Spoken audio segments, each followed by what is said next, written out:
बंजारी एक नाही असा लढा आम्हाला लढावं लागला। या सोलापूरमध्ये आमचे पवार साहेबांनी गोपीनाथ मुंडेची काला धरली होती आणि आम्ही मोठा लढा 33 वर्षापूर्वी हा जो लढा आम्ही लढला जिंकला।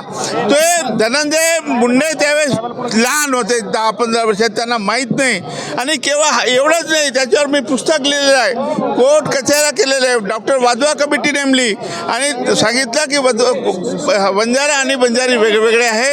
आणि त्यामुळे मी असं म्हणायला काही हरकत नाही की या इश्यूवरच मला बंजाराचं नेतृत्व मिळालेलं आहे।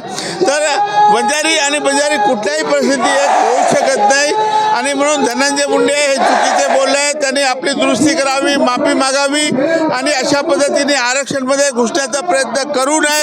याच्यापूर्वी झालेला आहे, त्याच्यासाठी आम्हाला म्हणजे फार मोठा लढा उभा केला होता आम्ही। एक दिवस आणि प्रदीर्घ लढा चालला। मी मकराम पवार, आमचे पवार साहेब होते, असे आमचे अनेक लोक इथे उपस्थित आहे। मी प्रत्येकाचं नाव घेणार नाही, परंतु हा लढा आम्ही लढलेला आहे। बंजारी कदापि एक होऊ शकत